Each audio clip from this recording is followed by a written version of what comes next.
Look, if you've ever stood in this aisle and wondered whether this little bottle of bacteria is a miracle or just a really expensive way to fart, we're gonna get to the bottom of it. Hey there friends, I'm Jake and this is Bottom Line, and I love supplements. I've spent over a decade in the industry, on the brand side and on the manufacturing side. Now, I break it all down so your kidneys don't have to. And heads up, if you're thinking about starting a supplement brand, or you already have one and need real advice, I do consulting. Link in the channel bio. Let's start with a fun fact. You are not alone. Your body is home to trillions, with a T, of bacteria. In fact, there are more bacterial cells in you than human cells, which means, congratulations, you're technically a human-themed bacteria hotel. But here's the twist. Most of those little guys, they're not the enemy. They're the reason you digest food, absorb nutrients, have a functioning immune system, and don't cry every time you eat dairy. So let's break down the benefits, the myths, and what you actually need to know to pick a good probiotic without getting scammed by a $60 influencer brand called Gut Aura or Biome Daddy. Let's get one thing straight. When people hear the word bacteria, they tend to picture something like a petri dish of doom. But here's the plot twist. Your body is supposed to be crawling with bacteria. The good kind. The kind that helps you break down food, fight off invaders, and make sure your bathroom breaks don't sound like an exorcism is taking place. Oh my lord! These tiny little guys, they're called probiotics. Live microorganisms that, when consumed in the right amount, give your body actual benefits. Think of your gut like an exclusive nightclub. The good bacteria are the regulars. They keep things moving, they know the vibe, and they stop sketchy dudes from getting in. But if the good ones leave, that club turns into a sketchy frat basement real quick. Now, most of this party takes place in your gut microbiome, a complex little ecosystem mostly housed in your colon. It's like a rainforest in there, but instead of toucans and vines, it's 1,000+ species of bacteria doing synchronized swimming in hot soup. And these bacteria aren't freeloading. This is a mutualism relationship. They help you digest food, extract nutrients your body can't on its own, and support your immune system. You, in return, give them fiber, warmth, and the occasional hot pocket as a little treat. All right, so let's talk about the science. Because, yeah, it turns out all those gut bugs aren't just crashing in on your colon for fun. They're actually running a side hustle that affects basically everything. We're talking digestion, immunity, mental health, weight regulation, inflammation, skin, mood. If your body were a group project, your microbiome would be the overachiever carrying everyone else. And here's where it gets weird. In a good way. We've seen research linking gut microbiome issues to IBS and IBD, depression and anxiety, obesity and insulin resistance, autoimmune disorders, and even things like Parkinson's, allergies, and acne. Is that causal? Not always, but there's a consistent pattern. When the gut microbiome is out of whack, the rest of you is too. Think of your gut like the foundation of a house. You might not see it every day, but if it's cracked, the walls upstairs start getting weird fast. And sure, throwing some duct tape over the cracks might help for a while, but if you don't fix the foundation, things fall apart. That's why scientists are obsessed with the gut-brain axis, this crazy communication superhighway between your digestive tract and your brain. Your gut literally helps make neurotransmitters like serotonin and dopamine. In other words, your gut isn't just digesting tacos. It might also be deciding how sad you feel about whether you'll ever own property without a cosigner and a fake injury GoFundMe. So yeah, the science isn't perfect yet, and it's still evolving. But we've learned enough in the last 20 years to confidently say this: your gut microbiome matters. Like, a lot. And it's probably more responsible for your daily vibe than your horoscope is. But not as fun, let's be honest. So now that we know your gut is basically the overworked intern keeping your entire body from falling apart, let's talk about how to actually support it. And no, this does not require a $47 jar of mushroom-infused kefir hand-strained by monks in Tibet.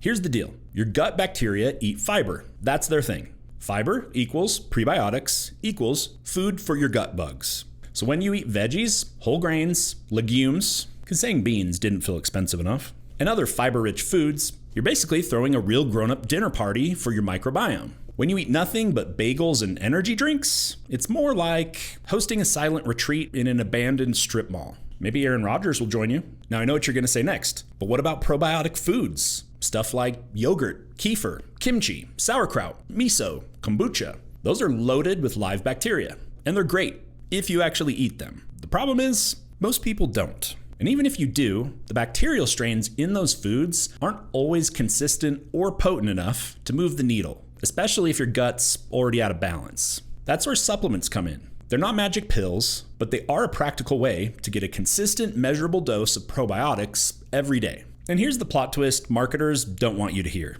You don't need to buy the fanciest, glowiest, most influencer-blessed probiotic on the shelf. You just need one that's affordable, multi-strain, and strong enough to survive your stomach acid. For example, I use this one from Walmart every damn day. $7, 10 strains, 4 billion CFUs. Nothing fancy, just functional. It's not gonna solve all your problems, but it might solve the one you keep blaming on gluten. I know it made a world of difference for my IBS, because you know what IBS stands for. I be Yes, I'm still 7 years old. Get over it. Now let's talk about the pushback. Because if you Google, do I really need a probiotic? You'll find a flood of hot takes saying things like, probiotics don't do anything. You're just making expensive poop. Or, unless you have a very specific medical condition, don't waste your money. Cool. But here's the thing. Most of that advice is from like 2017. And I don't know if you've noticed, but a lot has changed since then, including what we know about the gut. In the last few years, newer research has shown that probiotics can be helpful for recovering after antibiotics, managing symptoms of IBS, reducing bloating, supporting overall microbiome diversity, and even helping regulate mood in some cases. Is it a magic cure-all? No. But the idea that probiotics don't work is just outdated. That's like saying running doesn't work, because you tried it once and hated every second. There's also this narrative that probiotics are dangerous, which, okay, yes, if you're immunocompromised, have cancer, or are in the ICU, definitely talk to your doctor. But for the average healthy person, probiotics are considered very safe, with basically zero downside if you're taking a quality product. And let's be real for a second. You're probably taking worse things right now with more risk and less benefit, like energy drinks or wellness advice from your hairdresser's cousin who sells Magic Greens powders on Instagram. Ew. So no, you don't need a prescription, you don't need a diagnosis, you just need a gut and a little consistency. All right, you're convinced. You want to join the bacteria party, but now you're standing in the supplement aisle looking at a wall of bottles, and every single one is promising to support gut health, immunity, mood, skin, digestion, and possibly your dating life. So let's break down what actually matters when choosing a probiotic. Number 1, CFUs. That stands for colony forming units. And more doesn't necessarily equal better. You don't need 100 billion anything in your body unless you're trying to clone yourself. For daily use, somewhere between 1 and 5 billion CFUs is plenty. If you're dealing with something like post-antibiotic recovery or IBS, you can go higher, but otherwise, chill. 2, multi-strain blends. The gut is a team sport. Look for a mix of 5 to 10 different strains, not just one magic bacteria with a name that sounds like it's from Game of Thrones, unless you've gone deep into PubMed and have a very specific strain in mind. Diversity matters. Think of it like a probiotic dodgeball team. You want speed, defense, flexibility, and one weird guy who only eats fiber. Number 3, enteric coating. Our stomachs are basically acid hell. A good probiotic needs to survive that and make it into your intestines where the real work happens. Look for terms like enteric coated, delayed release, or acid resistant capsules. If it just says chewable gummy, the bacteria probably aren't making it past the first checkpoint. Number 4, storage and expiration. Probiotics are alive.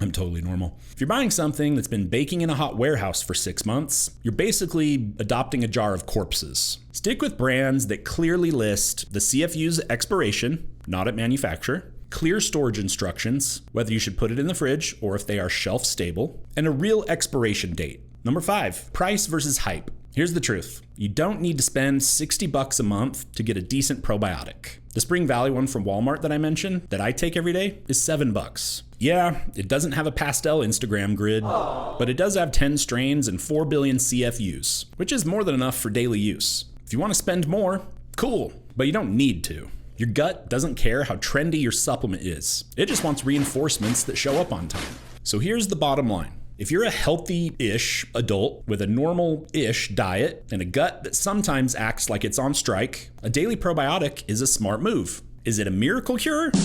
No. But is it a safe, low-cost, low-risk way to support your digestion, immunity, and possibly even your mood? Yeah, absolutely. You don't need a prescription. You don't need to wait for your gut to fully collapse. You don't need to drop $70 on something called Biome Glow Ultra Advanced, TM. You just need to take something that works and stick with it. Like I said, I use a $7 one from Walmart. It is not fancy. It is not optimized for a shelfy aesthetic, but it does the job. And that's the key here. Consistency is greater than perfection. Probiotics aren't a one and done thing. They're more like brushing your teeth or going to therapy or texting your group chat memes at 2 a.m. because you don't know how to process emotions. They don't work overnight, but they do work over time. So unless your doctor has told you not to take one, go ahead, join the bug parade. Your gut and probably your bathroom schedule will thank you. If you liked this breakdown and want more no bullshit supplement content, hit that like button and subscribe. And hey, if you're starting a supplement brand of your own or already have one and feel stuck, I do consulting. Links in the channel bio. Book some time, let's talk strategy. Until next time, trust your gut. Literally.